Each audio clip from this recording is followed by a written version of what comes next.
میں نے قرآن حکیم میں آج صرف ایک رکوع کا انتخاب کیا ہے۔ کل 11 آیات سورہ السجدہ پارہ نمبر 21 میں سورت نمبر ہے 32 اور آیت نمبر 12 سے لے کر 22 تک، یہ ٹوٹل 11 آیات ہیں جن کے کانٹیکسٹ میں مجھے فکر آخرت کے پوائنٹ آف ویو سے کچھ گفتگو کرنی ہے انشاءاللہ تعالی۔ اعوذ باللہ من الشیطان الرجیم، بسم اللہ الرحمن الرحیم۔ وَلَوْ تَرَى إِذِ الْمُجْرِمُونَ نَاكِسُو رُؤُوسِهِمْ عِنْدَ رَبِّهِمْ۔ اور اے محبوب صلی اللہ علیہ وآلہ وسلم، کاش تم وہ وقت دیکھ لو جب مجرم لوگ اپنے رب کے حضور قیامت کے دن سر جھکائے ہوئے کھڑے ہوں گے۔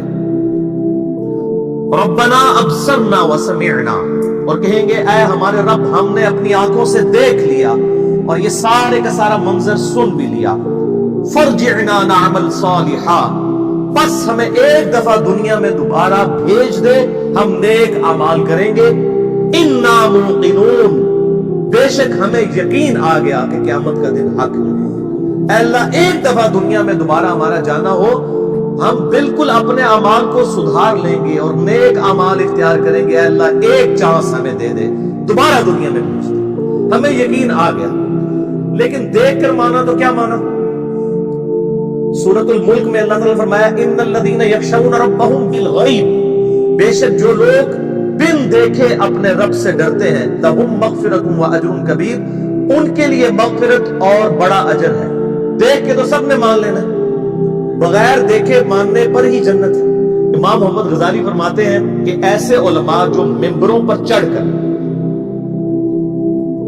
اللہ تعالیٰ کی رحمت کی آیات آؤٹ آف کانٹیکسٹ سنا کر، قرآن حکیم میں جہاں پر بھی رحمت کی آیات اور توبہ کی آیات آئیں وہ اس اعتبار سے آئیں کہ جو توبہ کرنے کے بعد اصلاح کر لے۔ پورے قرآن میں کوئی ایک آیت بھی ایسی نہیں ہے کیٹیگوریکل کہ انسان اپنی اصلاح نہ کرے اور اللہ تعالیٰ فرمائے کہ میں اپنی رحمت کے دروازے اس کے لیے کھول دوں۔ قطعاً ایسی کوئی آیت نہیں۔ تو جو علماء، امام غزالی فرماتے ہیں کہ اللہ کی رحمت کی آیات سنا کر لوگوں کو اللہ تعالیٰ سے غافل کر رہے ہیں، کیا یہ لوگوں کو یہ میسج دینا چاہتے ہیں کہ قرآن حکیم میں جو اللہ کے نافرمانوں کے لیے دھمکیاں آئی ہیں یہ سب کی سب فضول باتیں تھی، اور انبیاء کرام علیہ السلام جو اللہ کے عذاب سے ڈراتے رہے یہ صرف شغل میلہ تھا اور آخرت میں کوئی پکڑ نہیں ہونی؟ ایسے علماء واجب القتل ہیں۔ یہ امام غزالی فرما رہے ہیں کہ حکومت وقت کا کام ہے کہ ان پر توبہ پیش کرے، ورنہ ان کو قتل کروائے، علماء کو جو اللہ تعالیٰ کا یہ غلط تصور پیش کر کے لوگوں کو اللہ کا باغی بنا رہے ہیں۔ اور اکثر وائزین اس وقت یہی ہیں، لوگ انہی کی باتوں کے اوپر خوش ہیں، انہی این جی اوز کی باتوں کے اوپر خوش ہیں، انہی دنیا دار علماء جو دنیا داروں کو خوش کرنے کے لیے باتیں کرتے رہتے ہیں، ان کا تو اللہ تعالیٰ بڑا غور رہی مجھے جو مرضی کرو، اللہ تو ساری نمازیں نہیں چاہیے دیا۔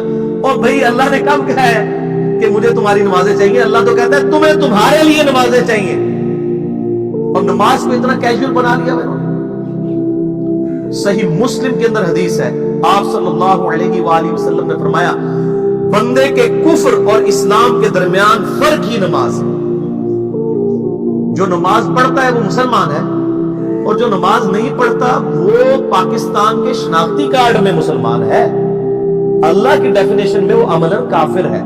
صحیح مسلم انٹرنیشنل نمبرنگ کے مطابق 246 نمبر حدیث ہے، آپ جا کے پی ڈی ایف کھول لیں، اسلام 360 میں جا کے 246 نمبر حدیث صحیح مسلم کتاب الایمان چیپٹر میں کھول کے دیکھ لیں کہ بندے کے کفر اور اسلام، شرک اور اسلام کے درمیان فرق ہی نماز ہے۔ آپ بے شک اپنے آپ کو مسلمان کلیم کرتے رہے، لیکن وہ شناختی کارڈ والا مسلمان ہے، نکاح طلاق والا مسلمان ہے، اس کا جنازہ بھی پڑھ دیا جائے گا، پیدا ہوگا اذان بھی دے دی جائے گی، اللہ کے حضور وہ مسلمان نہیں ہے، وہ بس کلمے کا ہی ہم احترام کرتے ہیں، ادروائز تو عملاً کافر ہے۔ اسی طریقے سے جامعہ ترمذی میں حدیث ہے، سنن نسائی کے اندر حدیث ہے، سنن ابن ماجہ کے اندر حدیث ہے کہ آپ صلی اللہ علیہ وآلہ وسلم نے فرمایا جس نے نماز چھوڑ دی گویا اس نے کفر کیا، من ترک الصلاۃ متعمدا فقد کفر۔ اس سے زیادہ اور کیا سخت بات کی جائے کہ کسی کو یقین آئے کہ جس نے جان بوجھ کے نماز چھوڑ دی اس نے کفر کیا۔ اب جان بوجھ کے یہ نہ سمجھیے گا کہ میں بال بچوں سے وہ کمائی کرتا رہنا تو مجھے ٹائم نہیں ملتا، جان بوجھ کی ڈیفینیشن بھی نبی علیہ السلام نے بخاری اور مسلم میں موجود ہے کہ اگر کوئی شخص بے ہوش ہو جاتا ہے یا سویا رہ جاتا ہے، یہ دو آپشنز ہیں، یا تیسرا آپشن ہے وہ بھول جاتا ہے، تو جیسے یاد آئے اسی وقت وہ والی نماز پڑھ لے۔ لیکن جو شخص دنیا کو ٹاپ پرائورٹی مانتا ہے، اپنا آفس چھوڑنے کے لیے تیار نہیں، اپنا کلینک چھوڑنے کے لیے تیار نہیں ہے، اور اپنی دکان چھوڑنے کے لیے تیار نہیں ہے نماز کے لیے، تو ظاہر ہے کہ وہ تو اپنے آپ کو دھوکہ دے رہے ہیں۔ اللہ تعالیٰ تو اپنے معاملات کے اندر بالکل سٹیٹ فارورڈ ہے، بالکل یہ ذہن میں رکھ لیں۔ جامعہ ترمذی میں صحیح سند کے ساتھ موجود ہے، عبداللہ بن شفیق تابعی رحمہ اللہ تعالیٰ کہتے ہیں کہ صحابہ کرام علیہ رضوان صرف نماز کے چھوڑنے کو ہی اعمال میں سے کفر سمجھتے تھے، یعنی وہ کسی کو نماز پڑھتا ہوا دیکھتے تھے تو کہتے تھے یہ مسلمان ہے، اور کسی کو نماز پڑھتا ہوا نہیں دیکھتے تھے تو وہ کہتے تھے یہ کافر ہے۔ یہ جامعہ ترمذی ہے، یہ کوئی سٹوری بک نہیں میں سنا رہا آپ کو۔ مسند احمد میں صحیح سند کے ساتھ حدیث ہے، نبی صلی اللہ علیہ وآلہ وسلم نے معاذ ابن جبل سے فرمایا، معاذ اللہ کے ساتھ کسی کو شریک نہ ٹھہرانا، خواہ تمہارے ٹکڑے ٹکڑے کر دیے جائیں، تمہیں سولی پہ چڑھا دیا جائے، تمہیں آگ میں جلا دیا جائے، اللہ کے ساتھ کسی کو شریک نہ ٹھہرانا، اور معاذ نماز بھی نہ چھوڑنا، کیونکہ جس نے نماز چھوڑ دی اللہ تعالیٰ کے ذمہ کرم سے وہ نکل گیا، اللہ کے حضور اس کے لیے کوئی حصہ نہیں ہے جس نے نماز چھوڑ دی۔ کتنا کرٹیکل ایشو ہے۔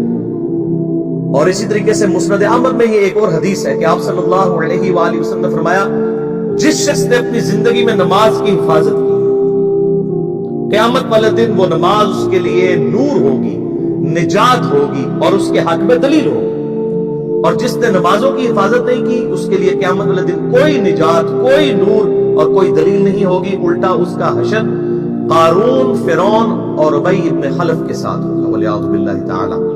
یہاں تو ہم کہہ دیتے ہیں یا اللہ جو کچھ بھی ہے تیرے محبوب کی امت سے ہے، یعنی یا اللہ ہم نے تو اپنی اصلاح کوئی نہیں کرنی، ہمیں اسی طریقے سے ہی قبول کر لیں، والعیاذ باللہ تعالی۔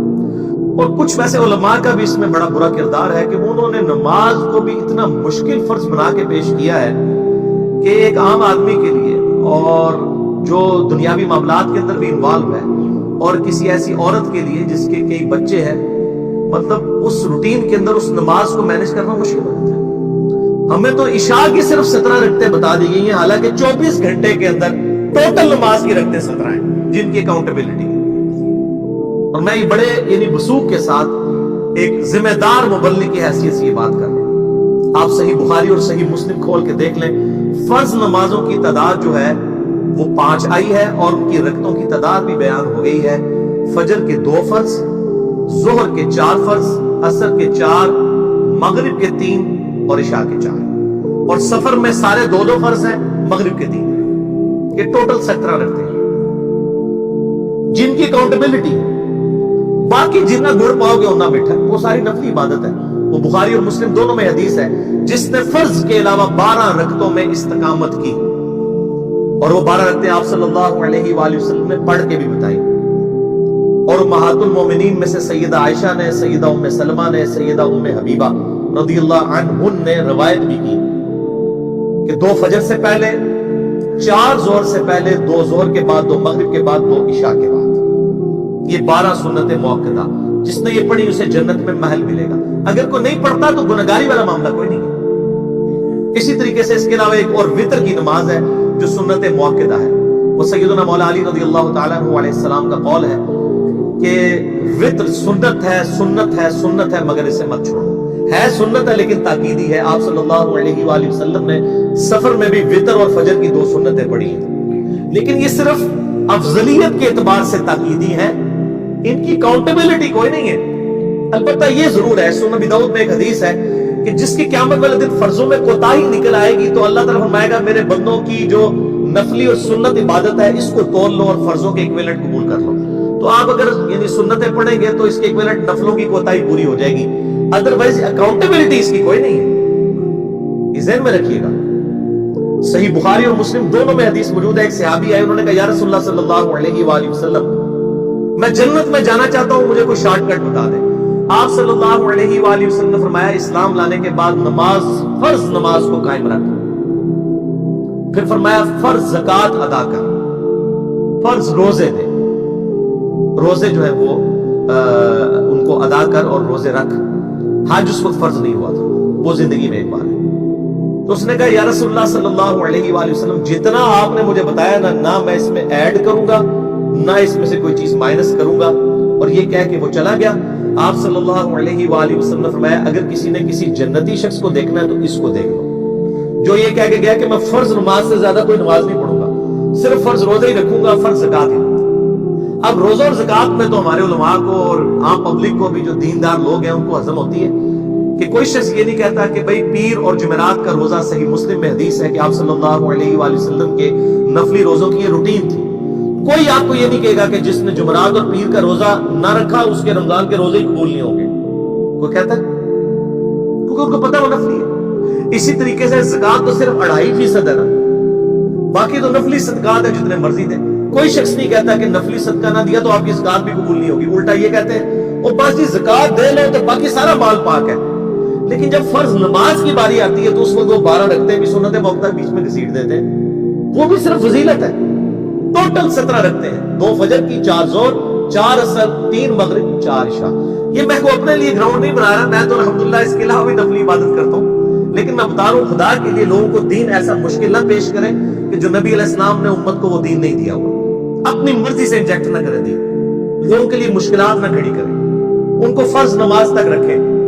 پھر انشاءاللہ کئی لوگوں کو میں نے اس نے نماز شروع کروائی، انہوں نے سنت نماز بھی، نوافل بھی شروع کر دیا، لیکن آپ کم از کم وہ ڈیٹم لیول تو اچیو کروائیں لوگوں کا۔